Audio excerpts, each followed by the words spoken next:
उदालगुरि जिल्ला दुलाराय बर' फरायसा आफादा देग्लायनि मेट्रिक आनजादाव 85.83 जौखोन्दोनिफ्राय जागायनानै टप 10 आव जायगा आवग्रिनो हानाय फरायसाफोरखौ बरायदों। उदालगुरि जिल्लानि सिङाव थानाय बेरगाव बिजाब बाख्रियाव उदालगुरि जिल्ला दुलाराय बर' फरायसा आफादा दिनै देग्लायनि मेट्रिक आनजादाव उदालगुरि जिल्लानि गेजेराव बर' बिजोंजों फरायनानै टप 10 आव जायगा आवग्रिनो हानाय फरायसाफोरखौ बरायनाय हाबाफारि लादों।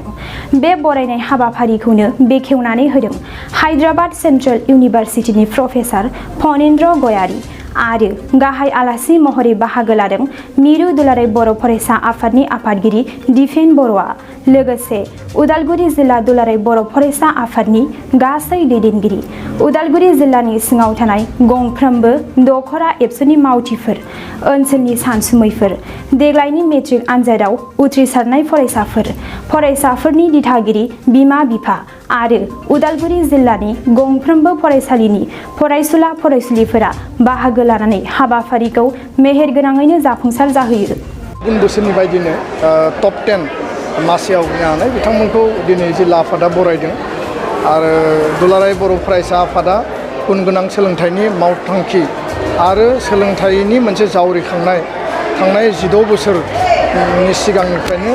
दासिमबो मावगासिनो दङ आरो दुलाराय बर' फरायसा आफादनिफ्राय फरायसा फरायसुलिफोरखौ खौरां लाहैनाय गार्जेनजों सावरायहैनाय स्कुलाव क्लास जादोंना जायाखै टिचारा क्लास खालामदोंना खालामाखै आरो टिचार्सआ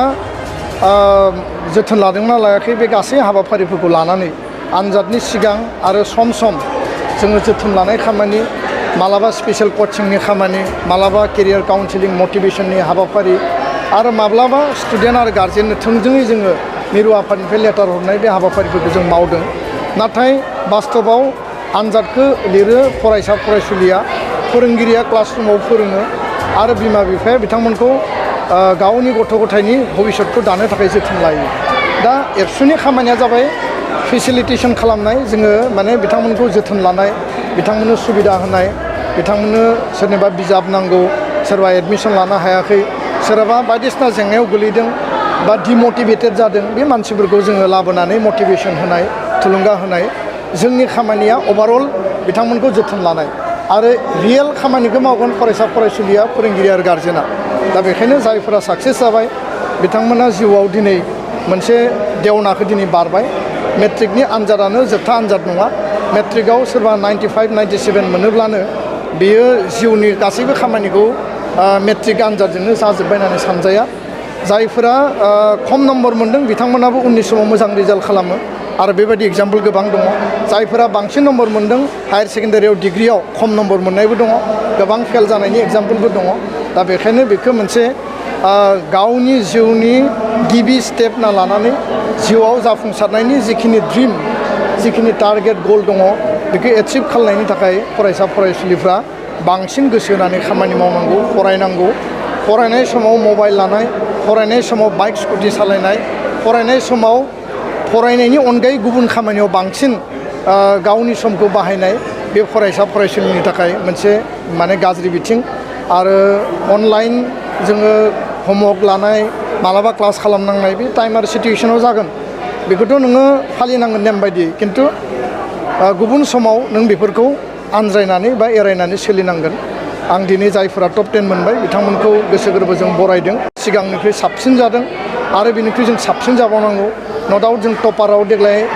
आसे आवग्रिनो हायाखै। टपारनि लयेस्टआ 98 आरो बर' मिडियामनिया 97 सानै फरायसाया मोन्दों मनदिप बर' आरो दीपक बर'। बे जाबाय खैराबारि आरो कुमारिकाटा सानैबो इउएन एकाडेमिनि। थांनाय समफोराव जों नुदोंमोन बर' बिजोंनि भेन्सार आरो सरकारि फरायसालियाव टपार मासि आवग्रिनो हादों खिन्थु दायो नैबे थांनाय 3-4 बोसोराव माने बर' मिडियामनि प्राइभेट स्कुला बांसिन क्वालिटि आरो रिजाल्ट आरो मार्क्स माने लाबोनो हानायखौ जों नुदों। बे कम्पिटिसन जानांगोन आरो कुनु कारनाव सरकारि स्कुल बा भेन्सार स्कुलनिया मोजां रिजाल्ट खालामनो हाया बेबायदि नङा। बर' मिडियामखौ लानानै मोनसे कनफिडेन्स बिल्डआप खालामनांगोन। बर' मिडियामजों डाक्टार इन्जिनियार मेडिकेल इन्जिनियारिं खालामनो हानाय UPSC APआव थांनो हानाय प्रफेसार जानो हानाय गासिबो लामाया खुला। Medium is not A factor. फैक्टरा जाबाय नों मारै बे मिडियामाव फरायनानै नों बोरै मोजां रिजाल्ट खालामगोन। दा मिडियामा जुदि फैक्टरबा असमिया मिडियामनि स्टुडेन्टआ थांनानै बोरै मेडिकेल इन्जिनियारिं खालामदों। मिडियामा जुदि फैक्टरबा गुबुन गुबुन माने बेकवार्ड एरियायाव फरायनाय गथ'फोरा बोरै जिउआव साक्सेस खालामदों दा बेखायनो मिडियामा फेक्टर नङा नोङो गावनि थांखिखौ होसोनायाव मुखुब जानांगोन आं बेखौसो खावलायबाय दिनै उदालगुरि जिल्ला दुलाराय बर' फरायसा आफादनि बानजायनायाव बे भेरगाव दखरा एबसुनि हेफाजाबाव बे भेरगाव महकुमानि बिजाब बाख्रियाव जोङो दिनै बरायनाय एबा मान बावनाय मोनसे हाबाफारि लादों जोंनि उदालगुरि जिल्लानि गेजेराव जायफोर बर' बिजोंजों फरायनानै सेथि थाखोआव मासि आवग्रिनो हाबाय आरो बे बिथांमोननिफ्रायनो जोङो टप 10 सेलेक्ट खालामनानै बिथांमोनखौ जोङो मान बावनाय एबा बरायनाय हाबाफारि लायो दा देग्लायबो उदालगुरि जिल्ला एबसुआ गासै 12 जन फरायसुला फरायसुलि बिथांमोनखौ जोङो बरायदों जोङो जोबोद गोजोननाय मोन्दों आरो देग्लाय जोंनि बर' मिडियामाव फरायनानै हाइस्ट पार्सेन्ट हिसाबै देग्लाय मोनसे रेकर्ड जादों 97% बिथां फंबाय मनदिप बर' बिथाङा मोननो हादों बिथांनि गामिया जाबाय खासियासुबा आरो बिथाङा खैराबारि इउएन एकाडेमियाव बिथाङा फरायदोंमोन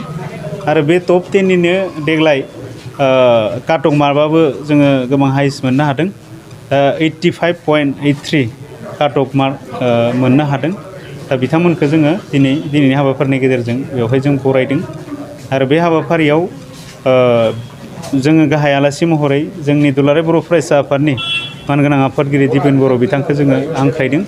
आरो बिथाङा फैनानै गोबां फरायसुला फरायसुलिनि थाखाय इयुननि मोजांनि थाखाय थुलुंगानि थाखाय गोबां बिबुंथि लाखिलांबाय आरो बे हाबाफारिखौनो बेखेवगिरि महरै जोङो हांख्रायदों फुंखा सुबुं हिसाबै हायद्राबाद सेन्ट्रेल इउनिभारसिटिनि प्रफेसार सार बिथां फनिन्द्र गयारि बिथांखौ जोङो हांख्रायदों आरो बिथाङाबो बाहागो लाफैदों आरो बे हाबाफारियाव बे ओनसोलनि गुबुन गुबुन फरायसालिमानिफ्राय प्रिन्सिपाल गाहाय फोरोंगिरि आरो फोरोंगिरि बिथांमोना फैनानै जोंखौ मददथि होफैदों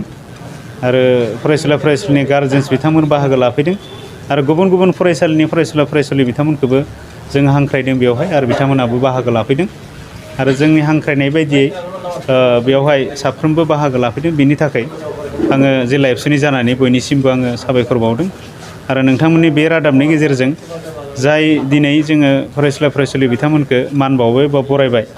बिथांमोननिसिमबो आङो रोजा रोजा साबायखर बावदों बिथांमोना गावनि नाजानाय गावनि खस्थ' खालामनायनि गेजेरजों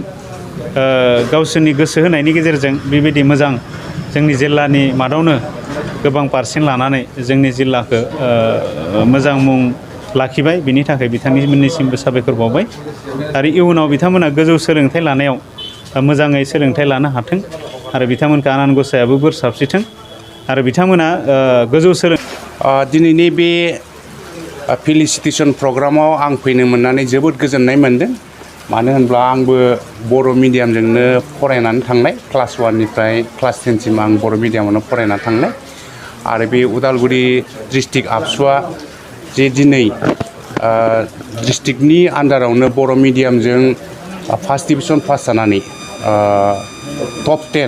10आव पास जानायफोरनो 12 केन्डिडेट्सफोरनो फेलिसिटेसन होनायाव आंखौ बेखेवगिरि हिसाबै लेंहरनायाव आं जोबोद गोजोननाय मोन्दों आरो उन्दै उन्दै फंबाय बिनानावमोनखौ नुनानै आं गावखौनो फरायसा हिसाबै फरायसा बायदि साननानै लादों आरो सरासनस्रायै बिगोमाफोरा दानिया बुङो जेनेबा बर' बिजों फरायब्ला गिदिर मानसि जानो हाया बे नंगौ नामा आंथ' नङा होननानै बुङो बे आंनि एग्जाम्पलखौनो ला जेला जोङो स्कुलाव फरायबाय थायो बर' मिडियामाव बे रावा जोंनि गामि खाथिफ्रावबो गोरों गोरा गेदेर गोलावफ्रानो बुंबाय थायोमोन जोंखौनो बर' मिडियामाव फरायनानै हारसा रोङा इंलिस रोङा मा गिदिर मानसि जाहैनो मा साख्रि मोननो नोंसोरो होननानै जोंहा खर'आनो गुदुं जालायलाङोमोन हाब फरायनानै साख्रि मोनाबा मा जानो होननानै खिन्थु आं दहाय मिथिङावबो बुंखांबाय बे जोंनि क्लास थाखोसे नङा थाखो 2 थाखो 4आव जोंहा जिउ खौरां लेखा फरायनाय दंमोन गिदिर मानसिनि दा बेफोरखौ बिसिनि जिउ खौरां जेरै महात्मा गान्धी जवाहरलाल नेहरू लक्ष्मीनाथ बेसबरुवा बा नेपलियन बनापार्ट गिदिर मानसिनि जिउ खौरांखौ फरायनानै आंहा मोनसे साननाय फैदोंमोन बिसोरबोथ' मानसि गासैबो बिसोरबो गावनि रावजोंनो फरायना फैनाय इंलिश मिडियाम बा हिन्दी मिडियामआव फरायना फैनाय नङा आरो बिसोरबो गासैबो जानो गोनां माहाजोन मानसिनि मानसि नङा दा बेफोरखौ फरायनानै मिथिनानै आं सानदोंमोन आं जानो गैयिनि मानसि मालाय मा जानो गामि सिंनि मानसि मालाय मा जानो फरायबाय थायोब्ला गोसो होनानै बर' मिडियामानो जा बा गामि सिंनि मानसियानो जा आंबो सासे मानसि जाहैथारनो हागोन जाहैथारगोन होननानै आंहा मोनसे साननाय दंमोन आरो बेल' नङा साख्रि मोननाय नङा होननाया बिराद बारामोन ना गोदो नोंथाङा सरखारि साख्रि नागिरदोंना नोंथांनि थाखाय मोनसे गोजोनथाव खौरां नोंथांनि थाखाय दं एडुकेट पइन्ट जेराव नोंथाङा सोलोंथाइ लानायनि गेजेरजों सरखारि साख्रिनि गुबुन गुबुन रोखोमनि गोब्राब आनजादफोरखौ उथ्रिसारनो हागोन आरो गावनि आथिङाव गसंथानो हागोन बे एडुकेट पइन्टआव नोंथांमोना SSC bank PO bank clerk bank SO UPSC FSC defence railway state insurance AAO ADO एसिस्टेन्टजों लोगोसे स्टेट लेभेल जब आरो माखासे सरखारि साख्रिनि आनजादाव गोनांथि जानाय आयदाफोराव सोलोंथाइ लानो हागोन मख'नो गोनांदि बे सोलोंसालियाव साख्रिनिल' नङा बेयाव MBA आरो सैनिक स्कुल बायदियाव एडमिशननि थाखाय एन्ट्रेन्स होनो थाखायबो सोलोंथाइ लानो हागोन बे सोलोंसालियाव गाहाम थाखो खथानि सुबिदा दं आरो सम मथे नोंथांनि सोलोंथाइखौ बे सोलोंसालियाव होनाय जागोन बेखौबो मिथिनांगोन दि बे एडुकेट पइन्टआव सोलोंथाइ लानानै बावैसो 2021-22 इं मायथाइनि एसएससि जिडिनि आनजादाव गासै 11 सा सोलोंसाफोरा उथ्रिसारनो हादों बारा नङा गासै 15,000 रांजोंनो नोंथाङा बे सोलोंसालियाव 6 दानसिम सोलोंथाइखौ लानो हागोन बे सोलोंसालिया क'क्राझार बरपेटा रड गवालपारा आरो बङाइगावआवबो दं क'क्राझाराव सोलोंथाइ लानो गोसो गुदुं जानाय सुबुंफोरा 700-226-133 9101-536360 700-226-133 9101536360